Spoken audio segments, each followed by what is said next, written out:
At 15, I had my first girlfriend. We lived in an upper-class area, very quiet and peaceful streets. My girlfriend, Casey, also lived 2 blocks away, so I could walk to her house almost nightly. One Thursday night during break, when I had nothing to do, I started my walk over to Casey's house. It was on the later side of the night, but I didn't really have a curfew, so it didn't matter. But pretty soon, I thought I could start hearing noises from around me, and when I say around me, I mean mostly behind me. The first time I heard it, it was the sound of a bush being shaken a bit. I only turned my head to look for a second without stopping. I just started to walk a little faster. When I got to the next block, I heard another noise, a twig or a small stick cracking.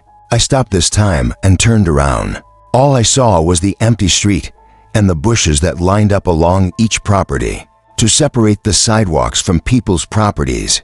Basically, next to the street was a wall of bushes, and I didn't see anyone or anything that could be making these weird sounds. I picked up the pace even more, and I was reaching the home stretch to Casey's house. Of course, there was another sound again, this time more like footsteps, quick, light footsteps.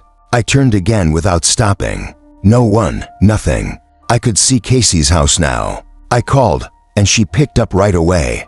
I told her how freaked out I was getting because I kept hearing noises. I walked around the bushes surrounding her driveway and stepped onto her property. I noticed her staring out her bedroom window upstairs. She waved at me as she left on the phone, and I waved back. Then she asked me, "Who was that guy right behind you?" I turned right around and saw a fully grown man crouched, walking maybe 10 feet in back of me. I screamed and ran for the door and started pounding on it. The man grabbed me and tried to put me in some kind of headlock, but he let go and ran away pretty quickly. Casey's mom opened the door with a look of dismay on her face. She let me in and slammed the door shut as Casey came running over. I was out of breath and felt like my heart was beating 1,000 beats a minute. Casey's mom hugged me and asked a few questions, then called the police to warn of a dangerous man going around town. Casey's mom let me stay over that night for obvious reasons, and she drove me home the next day. It was a dangerously stormy night. Everyone in my family was doing their own thing. I was in my room watching TV. My parents were in the living room watching some comedy show, and my sister was playing video games upstairs. I usually enjoyed stormy nights like this because it made me feel relaxed. I was relaxed until there was a monstrous bang on my window. I jumped up and looked outside. There was someone outside my window, but the large amount of rain pouring down the window kind of blurred his face. He started pounding at my window. It sounded like he was screaming for help. I opened the window just a crack, and he screamed and led me. "I'm hurt." The rain was so loud, I had to scream at him to come around front. Then I shut my window. I ran outside to the living room to tell my dad that's a man who seems to be in distress and screaming for help outside. And then came the knocks and shouts for help outside our front door. My dad was about to open the front door, but I stopped him. I said, "Wait," because I wasn't sure if it was a good idea. When the phone rang, and on the TV, it displayed the caller ID of our next-door neighbor. My dad ran to pick it up. When I heard him say, "No way," I knew something was wrong. He hung up the phone and said, "Stay away from the door." He didn't explain why. He just went to the window to peek at the front stoop. There is where he said he saw a guy crouched down, pounding on the door, holding some kind of large, sharp tool. My dad yelled through the front door at the man to go away before the cops got here. Then he actually got on the phone with the cops. Eventually, the man outside gave up, and he disappeared the next time we checked. When my dad was on the phone with a neighbor, he told my dad that he saw some homeless-looking guy rummaging through his shed and came out with a large chopping axe. The cops found the crazed man wandering around the streets, and it made it in the newspaper a few days later. One night, when I was a really young kid, I was in the living room watching my favorite cartoon. I had the TV pretty loud, but I thought I could hear my mom calling my name from downstairs. I called back, "What?" She didn't answer, so I guess she couldn't hear me. I heard her call me again, so I went down to the basement. The lights were off, so halfway down, I called for my mom. She didn't answer. I didn't know where she could be calling me from, but one thing was for certain though. She wasn't in the basement. I started going back up the stairs, but before I even got to the top stair, I heard my mom's voice again from down in the basement calling my name. I looked down into the pitch blackness. I ran back up to the top step, turned on the lights, and walked halfway back down. Peeking into the basement, I didn't see my mom anywhere down there. Suddenly, I got a huge rush of horror. I ran up the stairs, basically crying for my mom.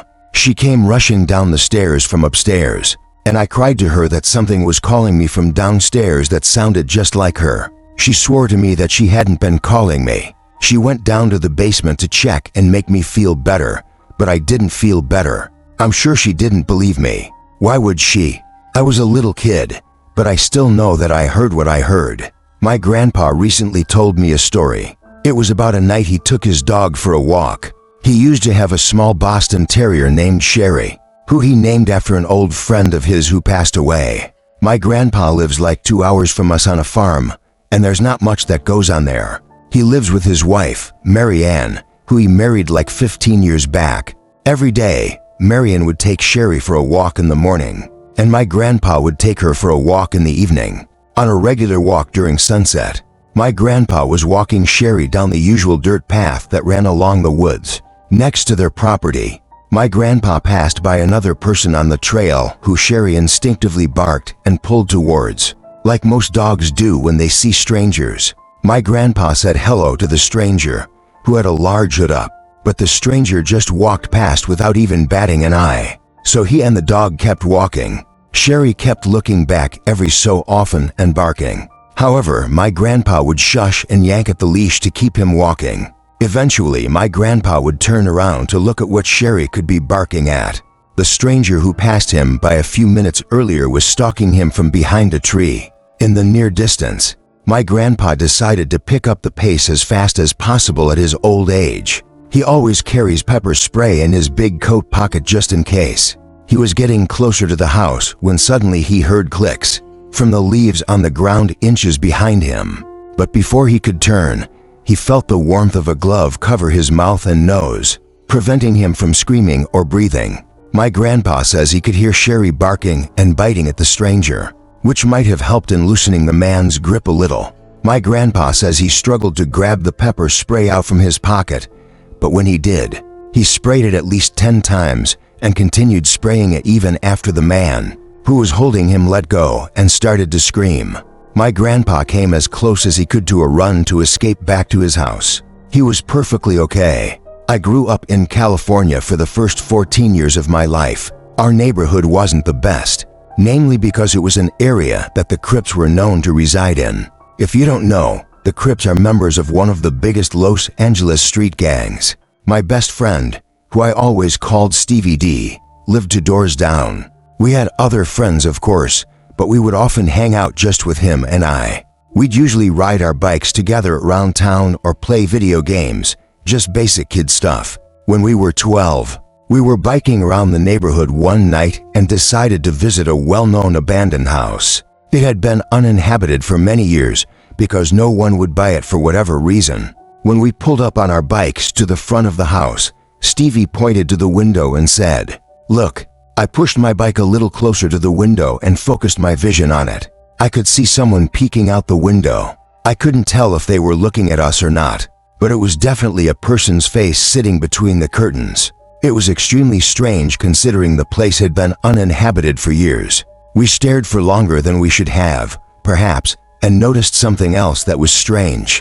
The person didn't move their face at all. We inched a little closer onto the empty driveway. Actually, upon getting closer, it appeared to be a Halloween decoration or something like a fake head. This meant someone had snuck into the house to put it there. Stevie D and I, being the mischievous kids we used to be, hatched an idea to sneak in through the back somehow and check out the place. We hid our bikes on the side of the house behind an overgrown bush, then snuck into the yard. To our surprise, the back door was already unlocked, but when we came to think of it, it wasn't that surprising considering it seems someone had already broken in to put that fake head there. We stepped into the house, but we didn't want to turn the lights on and expose the fact that we were in the house. It was dark in there, but not pitch black, so we could make our way through the house. We got to the living room first because we wanted to check out that fake head thing at the window. It smelled really bad in that room, though. I picked up the head from the windowsill and immediately dropped it and screamed. I dropped it not because it was surprisingly heavy, but because it also felt like real skin. I saw a dark liquid pouring out from the bottom of the head that was now on the floor. It was blood. It was a real human head.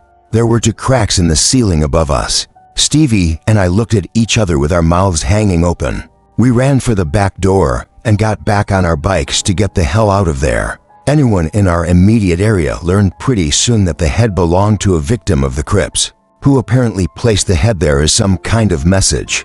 I don't think anyone knew the full story, but there was a good chance whoever placed that head there was still in the house, because Stevie and I both heard cracks in the ceiling above us as if someone was coming downstairs. Last year, a guy came to my house's door around 9 p.m. He knocked on the door, so I got my mom, and she went out to see who it was. By the way, we live in a rural area, so visits that late are extremely uncommon and strange. The guy talked to my mom about how he was opening a business, asked whether she liked American-made products, then handed her a Clorox container as a sample. He went back to his minivan and opened it to get a quote-unquote vacuum cleaner. When my mom saw 5 other men sitting inside, she told me to run and get my phone since we don't have a landline. I couldn't find it, so I got my knife and stood around the corner. She threw the container outside and told them to get the hell off her property, as well as that she was calling the cops. They peeled out of the driveway, and we never saw the car again. I've always been an extreme sports person ever since I was little. Mountain climbing, parasailing, scuba diving, though I've always been an avid skier.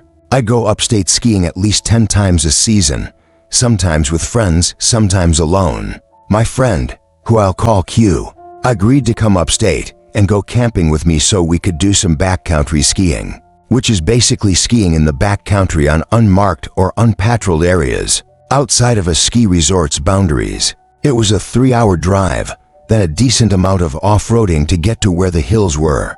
I parked my truck at the bottom of a decent-looking area full of hills, but I also stopped there because I couldn't really drive much further, given that there were too many trees. Q and I then proceeded to unload the back of my truck of all our stuff, including ski gear and camping equipment. Then we hiked about a quarter mile, which was an incredible amount of work with all the stuff we were carrying. We found a perfect place to set up camp right near the bottom of an uphill, and in a bit of a clearing between the trees. Setting up the tent and unloading our sleeping bags and equipment was the first priority. When all of that was done, we started our hike up the hill to scout the area. We did a decent amount of hiking, but we also got a lot of skiing in. At one point, Q and I lost each other while skiing down a bigger hill. I assumed I'd meet him at the bottom or just find him eventually. I checked the walkie-talkie just to see if he'd answer it, but he didn't, which meant he was probably still going downhill.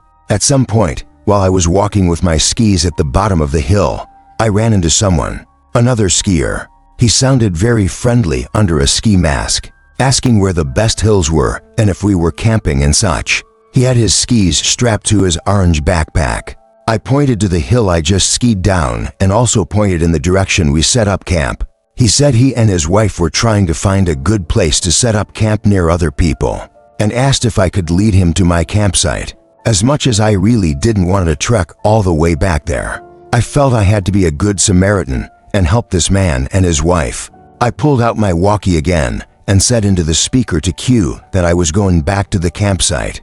For a bit, I started to lead the man who was behind me, when suddenly I started getting some static from another end on the walkie.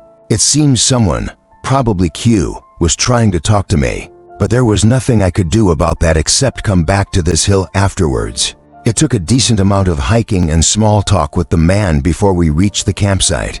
I turned around to him and smiled under my ski mask, which I realized instantly was pointless.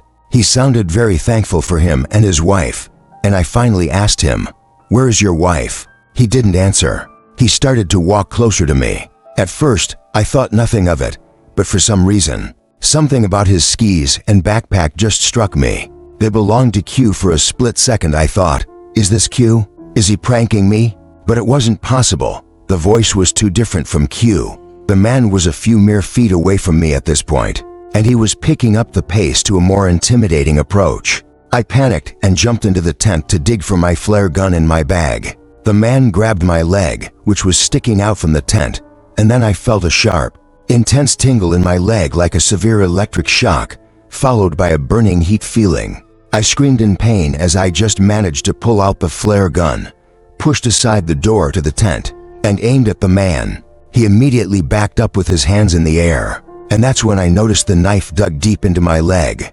I ordered the man to tell me where my friend was. He answered quickly, saying, "Near the bottom of the hill he found me at."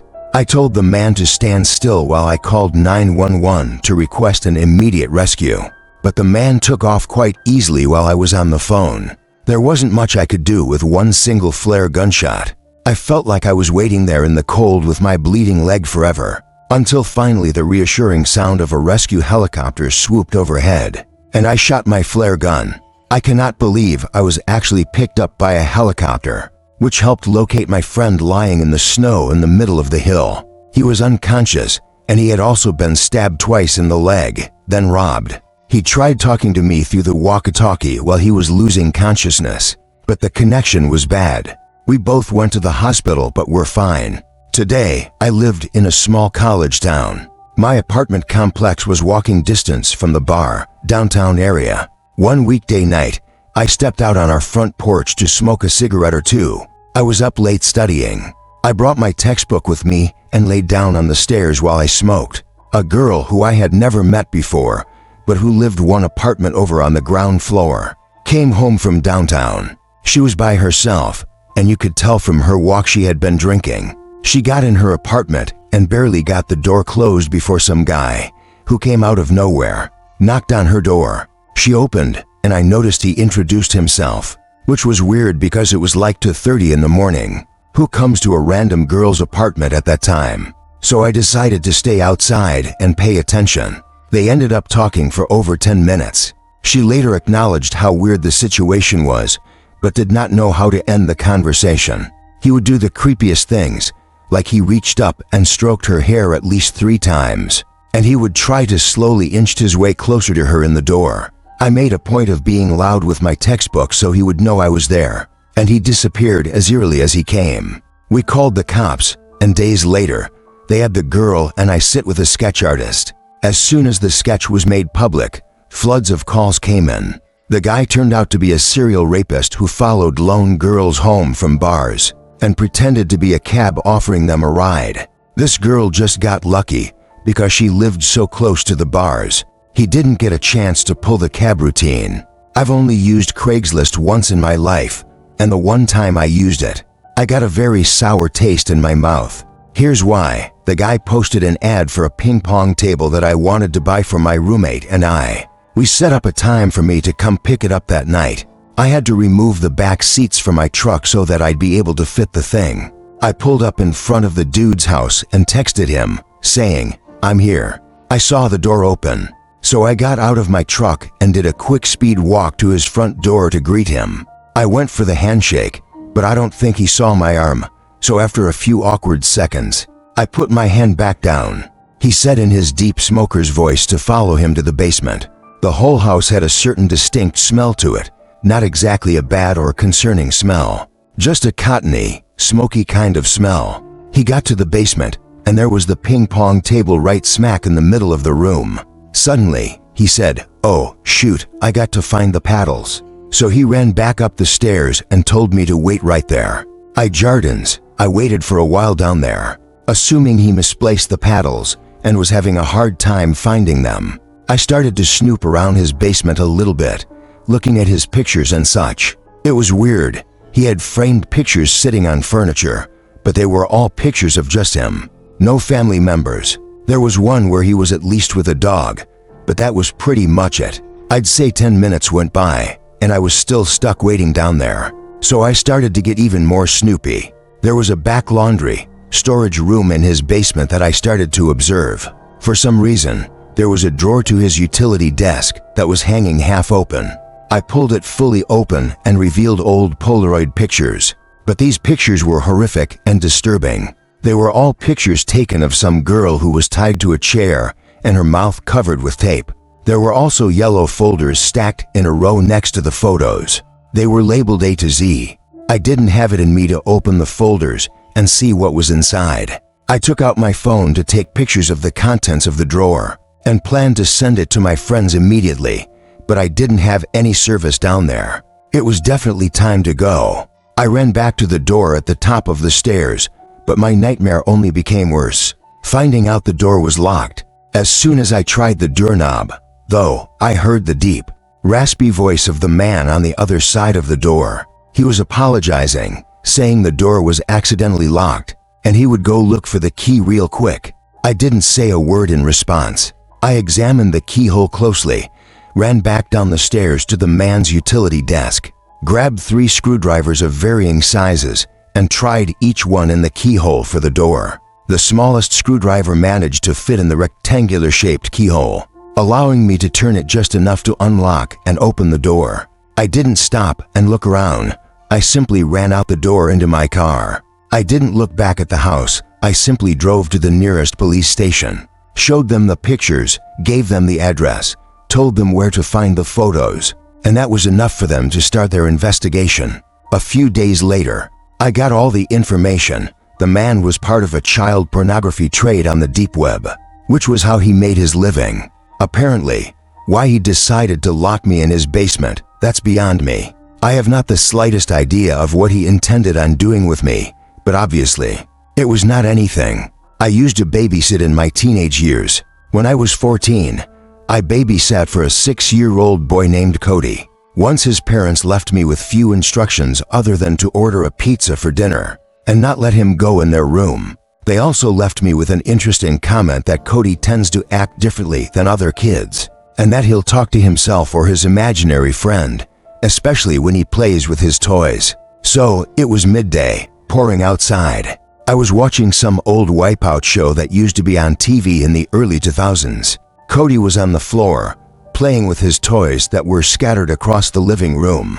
Cody kept using the name Agnes. He would act like he was playing with another kid who was sitting in front of him. One of his toys that was sitting across the room from him activated out of nowhere. I only found it weird because the toy was one of those little cube-like things with the crank, where you pull it down and some simulated moving racing background came up on the screen.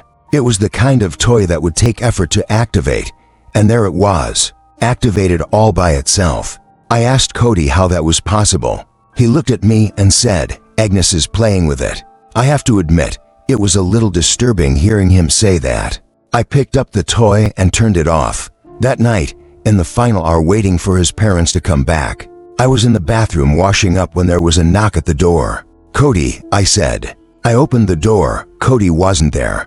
I looked into the hallway for Cody. One of the doors at the end of the hall started to creak open slowly, like really slowly. I turned off the lights of the bathroom and walked into the room, expecting to see Cody playing around, trying to scare me. Instead, Cody was sitting on the bed in the far corner of the room, looking at me. I asked him, who just pushed open the door. "Agnes," he said. Now truly freaked out, I went to pick Cody up off the bed and brought him to the living room, where I spent the rest of my shift until his parents came back. I didn't mention any of the weird things that happened, but when they reached out to me to watch Cody again a few weeks later, I never called them back.